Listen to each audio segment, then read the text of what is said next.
السلام علیکم دوستوں، یہ تقریباً 2500 سال پرانی بات ہے۔ یونان کے ایک قدیم شہر ایتھنز کی ایک جیل میں ایک بوڑھے انسان کو زہر کا پیالہ دیا جاتا ہے اور اسے حکم دیا جاتا ہے کہ اسے پی جاؤ، کیونکہ یہ سزا تم نے خود ہی اپنے لیے چنی ہے۔ وہ بوڑھا یہ پیالہ اپنے ہونٹوں سے لگا لیتا ہے اور سارا کا سارا زہر پی جاتا ہے۔ کچھ دیر بعد اس کی ٹانگیں لڑکھڑانے لگتی ہیں اور وہ زمین پر گر جاتا ہے۔ وہ اپنے قریبی دوست کریٹو سے کہتا ہے کہ ایک مرغا مجھ پر قرض ہے، یہ قرض چکانا مت بھولنا۔ یہ کہہ کر وہ بوڑھا مر جاتا ہے۔ یہ بوڑھا شخص یونان کا عظیم فلسفی سقراط تھا۔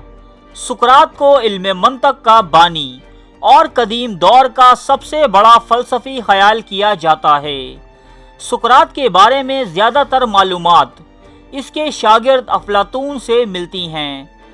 دوستو، یہ وہی افلاطون ہے کہ جو ارسطو کا استاد تھا۔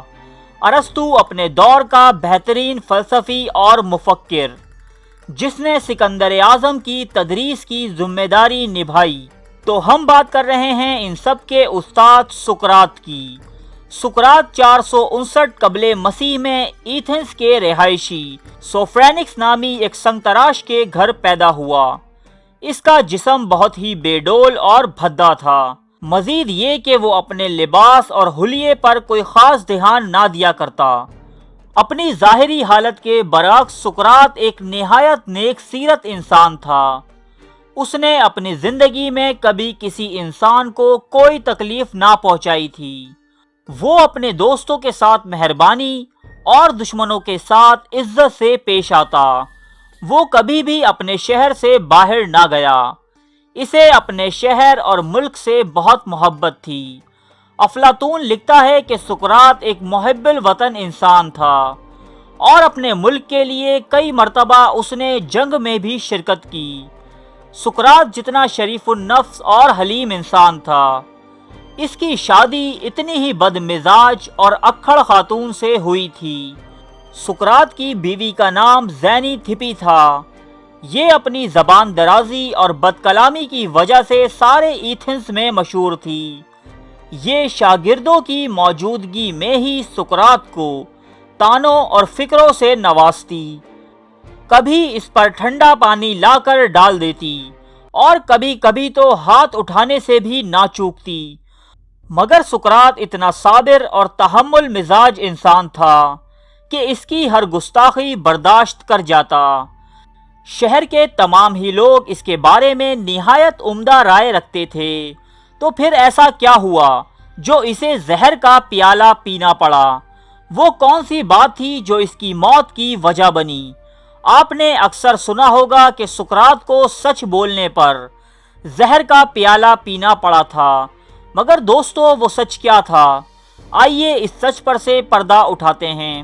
سقراط کے زمانے میں بت پرستی عام تھی۔ ہر گلی بازار اور چوک میں ایک بت نصب تھا اور بتوں کی تعداد میں روز افزوں اضافہ تھا۔ بارش کا دیوتا زیوس تھا تو جنگ کا دیوتا اپولو، اسی طرح رزق کا دیوتا الگ تھا اور حسن کی دیوی الگ۔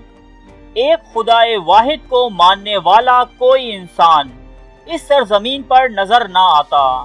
سقراط جو کہ بت پرستی سے بری طرح بیزار تھا، کھلے جنگلوں، وادیوں، پہاڑوں اور میدانوں میں چلا جاتا اور کئی دن اس گتھی کو حل کرنے کی کوشش میں لگا رہتا کہ آخر اس کائنات، زمین و آسمان اور مخلوقات کا بنانے والا کہاں ہے؟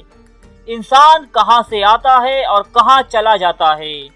اس کائنات کا مکمل نظام اسے حیران کر دیتا کہ سورج وقت پر نکلتا ہے، وقت پر غروب ہو جاتا ہے، چاند آتا ہے اور چلا جاتا ہے، پھر رات میں ستارے آسمان کو جگمگا دیتے ہیں، خزاں آتی ہے، بہار آتی ہے، سردی آتی ہے، گرمی آتی ہے، گندم اس موسم میں اگتی ہے، مکئی اور چاول کا یہ موسم ہے۔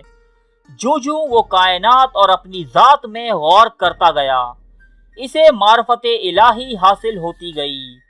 حتیٰ کہ ایک دن اس پر یہ حقیقت آشکار ہوئی کہ اس کائنات، چاند، سورج، ستاروں، آسمان و زمین اور تمام چیزوں کو بنانے والا کوئی ہے، اور وہ ایک اور صرف ایک ہے۔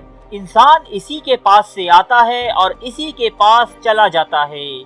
اس طرح سقراط کو جب معرفت الہی حاصل ہوئی تو اس نے ضروری سمجھا کہ اپنے دوستوں اور ہم وطنوں کو اس گمراہی کے اندھیرے سے نکالے۔ چنانچہ سقراط نے لوگوں کو ایک خدا کی طرف بلانا شروع کر دیا اور بتوں کی عبادت سے انہیں منع کرنے لگا۔ یہ صورتحال دیکھ کر کچھ لیڈروں نے مذہبی پیشواؤں کے ساتھ مل کر سقراط کے خلاف عدالت میں مقدمہ دائر کیا۔ ایتھنز کے حکام نے سقراط پر یہ الزامات عائد کیے کہ وہ پرانے دیوتاؤں کا احترام نہیں کرتا اور کسی نئے دیوتا کا تعارف کرواتا ہے، نوجوانوں کو ورغلا رہا ہے اور مذہب میں اختراعات پیدا کر رہا ہے۔ سقراط نے اپنی صفائی میں ایسے لافانی دلائل پیش کیے جو آج تک تاریخ کا حصہ ہیں، لیکن نہ تو اپنی زندگی کی بھیک مانگی اور نہ ہی معذرت پیش کی۔ عدالت نے اسے اپنی سزا خود چننے کا اختیار دیا کہ یا تو اسے شہر بدر کر دیا جائے یا پھر سزائے موت دی جائے۔ سقراط نے اپنے فیصلوں پر اٹل رہتے ہوئے شہر سے بھاگ جانے کا فیصلہ رد کیا اور اپنے لیے موت کی سزا چنی۔ اس کے شاگردوں میں بہت امیر کبیر لوگ موجود تھے۔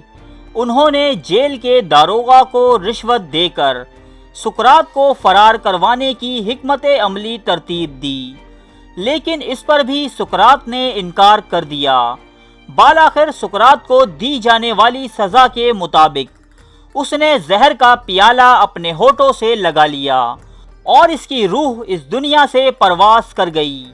لیکن سقراط کے شاگردوں نے، جن میں افلاطون، ارسطو اور سکندر اعظم شامل تھے، اس کے نام کو حیات جاودہ بخشی۔